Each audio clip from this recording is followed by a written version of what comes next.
बिस्मिल्लाहिर्रहमानिर्रहीम और अस्सलाम वालेकुम। 30 जनवरी और पाकिस्तान में जुमेरात की सुबह। आज अभी तक की अहम खबरें हैं और मेरा तजिया।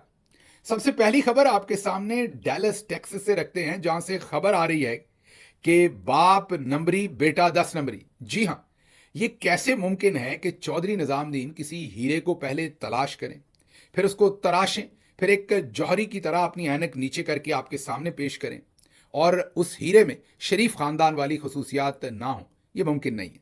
पाकिस्तान की किस्मत में पिछले 70 साल में अगर और कोई चीज हो सकी है या नहीं, लेकिन कम से कम 1956-58 से लेके आज तक एक चीज का क्रेडिट आपको चौधरी निजामुद्दीन को देना पड़ेगा। वो ये है कि उनकी चॉइस कंसिस्टेंट रही है। उन्हें हमेशा ऐसे लोग अच्छे लगे हैं जो इसकी टोपी उसके सर, उसकी टोपी उसके सर पहनाएं।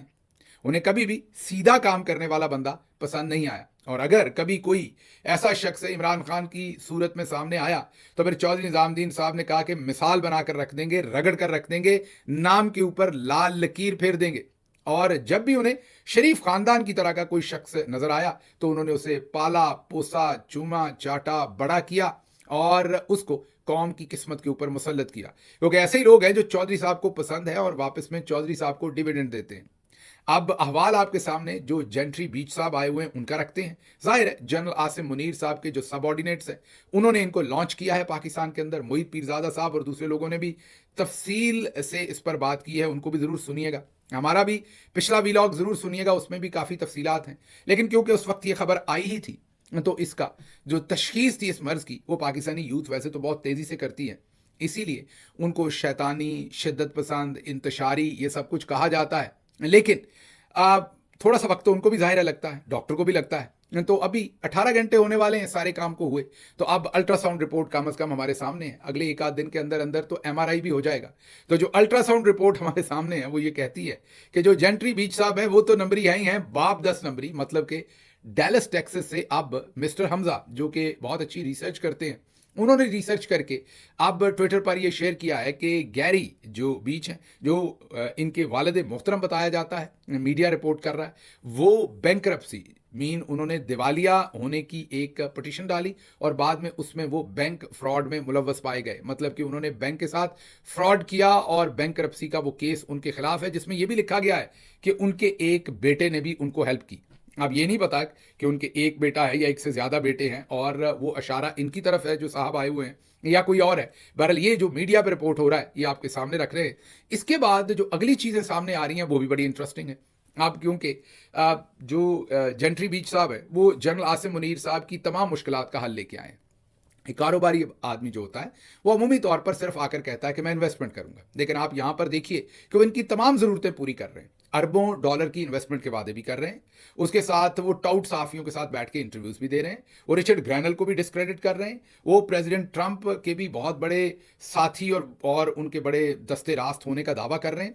वो ये भी कर रहे हैं कि पाकिस्तान के अंदर इस टाइम इन्वायरमेंट बहुत ज़बरदस्त है, पाकिस्तान की जो मौजूदा गवर्नमेंट है वो बहुत ही अच्छी है, लॉ एंड ऑर्डर की सिचुएशन पाकिस्तान में बेस्ट है और सदर ट्रंप की इनके साथ बेस्ट फ्रेंडशिप होगी। रिचर्ड ग्रैनल भी आइंदा इमरान खान की बात नहीं करेंगे। ये तमाम चीज़ें मतलब गौर कीजिए, बिजनेसमैन आएगा तो वो सिर्फ अपनी बिजनेस की बात करके चलता बनेगा। ये वन विंडो ऑपरेशन कर रहे हैं, मतलब जनरल आसिम मुनीर साहब की तमाम प्रॉब्लम, एसआईएफसी में से कोई पैसा नहीं आया तो वहां पर इन्वेस्टमेंट अब कितनी आनी है अमेरिका से, वो भी ये मसला हल कर रहे हैं। उसके साथ साथ सदर ट्रंप के साथ मामला क्या होने हैं, साड़ी गल हो गई है या इमरान खान या उनके जो साथी हैं उनका कोई लेना देना नहीं है वहां पर। ये तमाम मामला जो हैं वो जेंट्री बीच जो हैं वो वहां टेलीविजन पर टाउट सहाफ़ियों के सामने बैठकर उन तमाम चीज़ों को हल करते हुए नजर आ रहे हैं। लेकिन अब आपके सामने एक और डॉक्यूमेंट रखते हैं जो ये साबित करता है कि भाई साहब ने ट्रंप के लिए 5 के करीब जो है वो फंड रेजर करने की कोशिश की है। ये भी मीडिया हमारे सामने रिपोर्ट कर रहा है।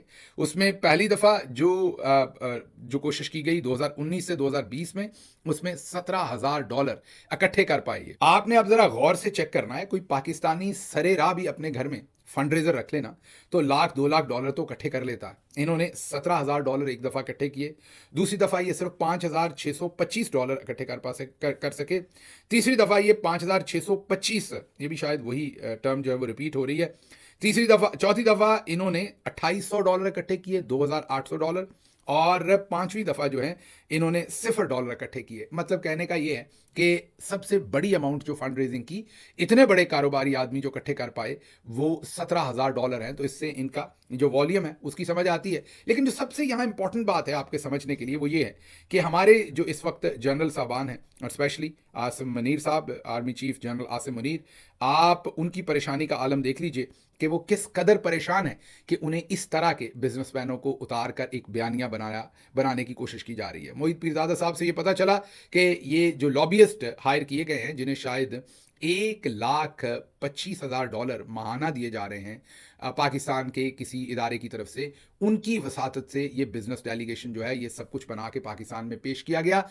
अमेरिकी एम्बेसी को मजबूर होकर बताना पड़ा कि ये ऑफिशियल विजिट नहीं है, ये प्राइवेट विजिट है। और ये भी पता चला कि अमेरिकी एम्बेसी ने खुद जर्नलिस्टों से रब्ता करके ये कहा कि खबर लगाएं, ये जो हमें रिपोर्ट हो रहा मीडिया से, कि भाई हमारा इससे कोई लेना देना नहीं है, क्योंकि आजकल कोई अमेरिकी एम्बेसडर वहां नहीं है और वो नहीं चाहते कि एम्बेसी से कोई ऐसी गलती हो, बाद में सदर ट्रंप या उनकी एडमिनिस्ट्रेशन उनके कान खींचे। तो इसलिए वो बड़े मोहतात हैं। उन्होंने कहा कि इससे हमारा कोई लेना देना नहीं है। लेकिन दूसरी तरफ आप देखें कि जो जनरल आसिम मुनीर और उनके सबऑर्डिनेट्स हैं वो किस कदर प्रेशर में हैं कि उन्हें इस तरह के बंदों को लॉन्च करके जाली झूठा बयानिया जो है वो मार्केट में डालना पड़ रहा है और पूरी आवाम को मामू बनाना पड़ रहा है। लग ऐसा रहा है कि वो पॉइंट ऑफ नो रिटर्न पर आ गए हैं और उन्होंने इतना कुछ लूज कर लिया है। ये ऐसी समझिए जैसे कोई शख्स बैंक लूटने जाए और उसे हो कि मैं पिस्तौल छोटा सा निकालूंगा, जो कैशियर होगा उसको दिखाऊंगा, कुछ पैसे लेके निकल आऊंगा, और अचानक वहां पर ऐसा रौला रप्पा पड़ जाए कि उसको वहां पर 4-5 बंदे वो कत्ल कर दे, क्योंकि उसके अलावा उसको चारा ना हो वहां से भागने का।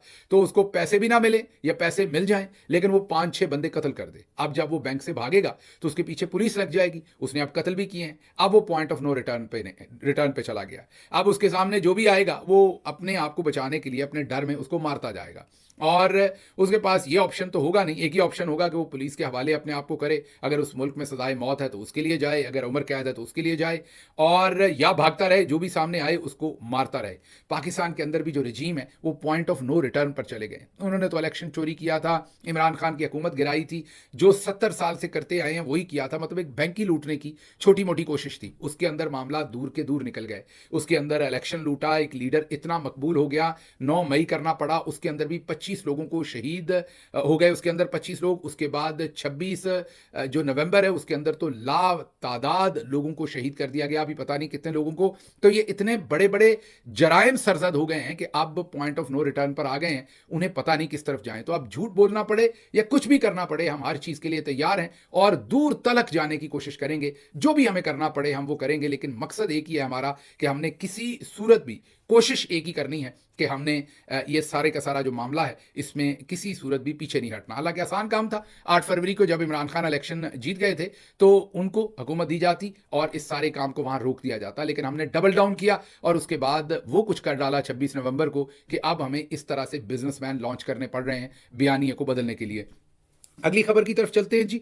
अगली खबर हिंदुस्तान से है, जहां पर 50 के करीब, 40 एक जगह और 7 एक जगह, 50 के करीब लोगों की अमवात की खबर आ रही है। और ये अमवात हुई हैं जो उनका खम्ब का मेला है, और ये जो खम्ब का मेला है ये हर 12 साल बाद होता है बड़ा, और इसका एक छोटा वर्जन हर 6 साल बाद होता है। ये बहुत ही इंपॉर्टेंट इवेंट है हिंदू रिलीजन के एतबार से, क्योंकि यहां पर पूरी दुनिया में सबसे बड़ी गैदरिंग होती है। जी हाँ, दुरुस्त सुन रहे हैं, हम तो अपने आप को हर चीज में खुद ही नंबर 1 करार दे देते हैं, लेकिन जो पूरी दुनिया का मीडिया बता रहा है वो ये बता रहा है कि पूरी दुनिया में सबसे बड़ी इंसानी गैदरिंग जो है, इंसान जो इकट्ठा होते हैं वो खम्ब के मेले पर होते हैं।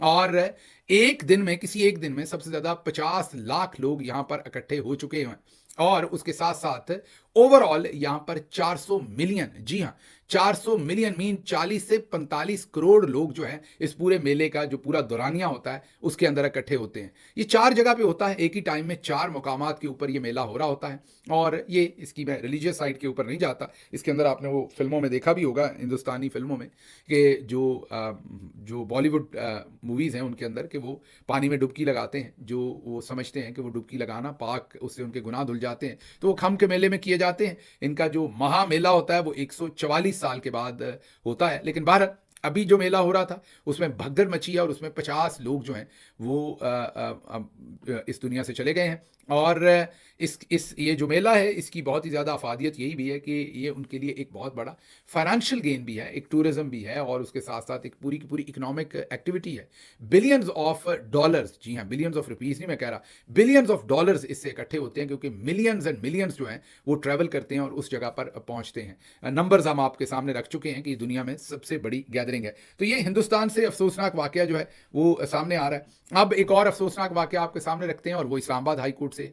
खबर हमारी दुरुस्त निकली, हमने ये खबर आपको कम से कम 1.5 से 2 महीने पहले दी थी, याद आपको करना पड़ेगा। जो लोग हमारा व्लॉग रेगुलरली देखते हैं उनको याद आ जाएगा। हमने ये बताया था कि लाहौर हाई कोर्ट के जज सरफराज डोगर साहब को अब इस्लामाबाद हाई कोर्ट में लाया जा रहा है और उन्हें यहां पर चीफ जस्टिस बनाया जाएगा। आपको याद आ गया होगा, हमने आपको ये कोई 1.5 महीना या 2 महीने पहले खबर दी थी। अब इस वक्त जो पाकिस्तान का मीडिया है वो इसको रिपोर्ट करना शुरू हो गया है। अभी ये हुआ नहीं है लेकिन अब रेगुलर मीडिया इसको रिपोर्ट कर रहा है और कल जर्नलिस्टों ने इस खबर को ब्रेक किया है। हमें खुशी है कि हमारे सोर्स ने हमें ये कोई 1.5 महीना पहले या 2 महीने पहले ये खबर दे दी थी जब हमने आपके सामने ये खबर रख दी थी।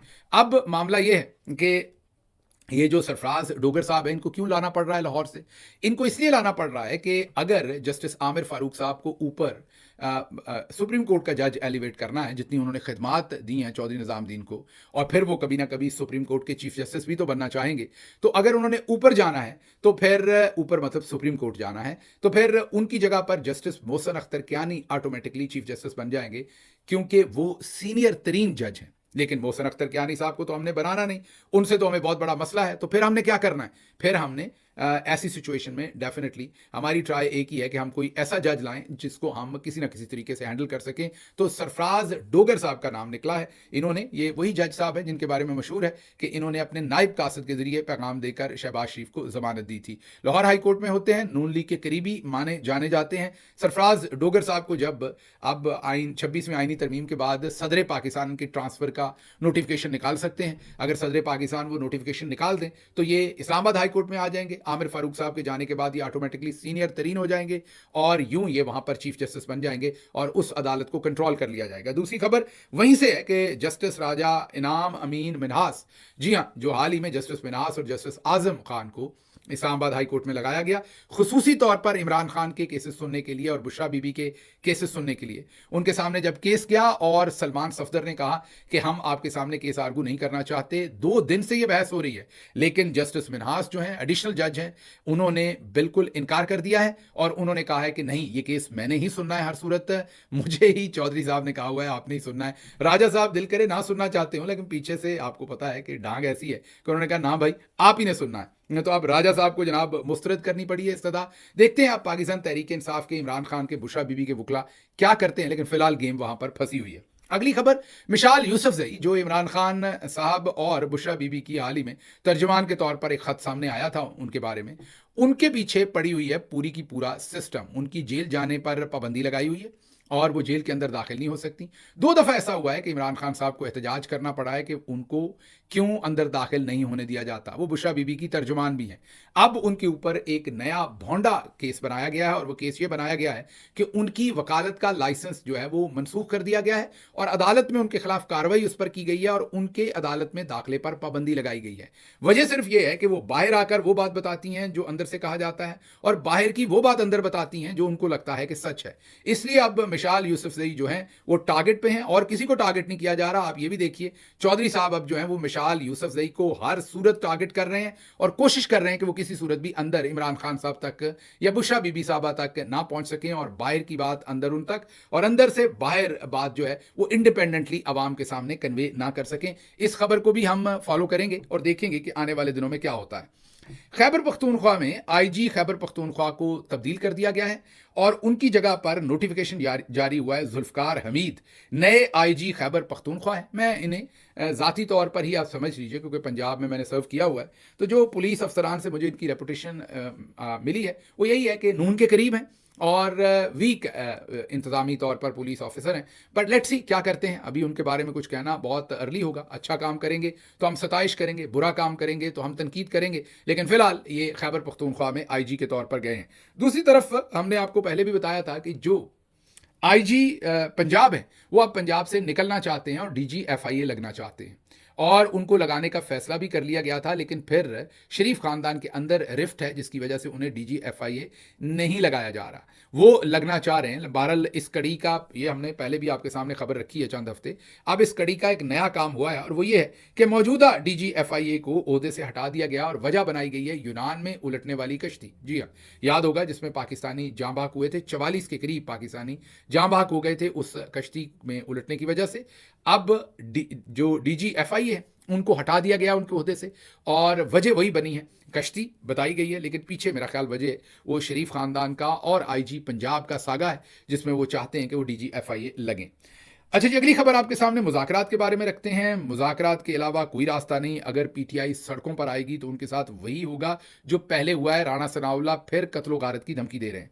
जब तक इस्टेब्लिशमेंट की मौजूदा क़यादत है कोई बैकडोर नहीं खुलेगा, मुज़ाकरात फ्रंट डोर से ही होंगे। मौजूदा क़यादत के साथ PTI की कोई बातचीत नहीं हो सकती, ये राणा सनाउल्लाह कह रहे हैं। मोहसिन नकवी का दौरा अमेरिका ऑफिशियल नहीं, निजी है। मुझे नहीं मालूम वो किस हैसियत से मुलाकातें कर रहे हैं। आप ज़रा गौर कीजिए, एक तरफ मोहसिन नकवी जो है वो निजी दौरा अमेरिका का कर रहे हैं और ये खुद कह रहे हैं हमें नहीं पता किस हैसियत से। पाकिस्तान का सफारत खाना कह रहा है हमें नहीं पता किस हैसियत से, और वो वहां पर दौरे को एक किस्म की स्टेट रिप्रेजेंटेशन की शक्ल दे रहे हैं। मतलब अमेरिका में फ्रॉड मोहसिन नकवी साहब कर रहे हैं और अमेरिका से निजी दौरे पर बिजनेसमैन ले जाकर उनको एक सरकारी दौरा बनाकर वहां पर हमारे लोग फ्रॉड कर रहे हैं। मतलब वहां पर हमारी मिनिस्ट्रियां, हमारा प्राइम मिनिस्टर, हमारा PTV, हमारे इदारे जो वहां फ्रॉड कर रहे हैं, एक दौरा वहां फ्रॉड करके आवाम के सामने पेश किया जा रहा है, एक दौरा यहां किया जा रहा है। मतलब सवाए इस 2 नंबरी के हमारी जो एस्टेब्लिशमेंट है उनको और कुछ करना आता नहीं और ना ही वो करना चाहते। अगली खबर जो है वो राणा सनाउल्लाह का बयान है कि बैरिया टाउन का मुत्तहिदा अरब अमारात में मंसूबा कौमी मुफाद में नहीं है। माशाल्लाह, मतलब अगर कोई बिजनेसमैन यहां से वहां बिजनेस करे वो कौमी मुफाद में नहीं है। उन्होंने कहा पाकिस्तान से बहुत सारा पैसा बाहर चला जाएगा, तो जो जनरल कियानी साहब ने बाहर प्रॉपर्टी खरीदी है, जो जनरल बाजवा साहब ने बाहर प्रॉपर्टी खरीदी है, जो बाकी आपके जनरल्स ने और शरीफ खानदान ने और बहुत सारों ने, वो मुल्क के साथ दुश्मनी नहीं थी। और हमारे जैसे जो बाहर से कमा के अंदर लेके गए थे पैसा, उनके साथ आपने जो हशर किया है, तो उसके बाद लोग वहां से पैसा निकालेंगे ही ना, और क्या करेंगे। उनको नहीं पता कि आप उनके साथ सलूक क्या करते हैं। तो बहरहाल जो बैरिया टाउन का मंसूबा है उसे मुल्क दुश्मन करार दिया है।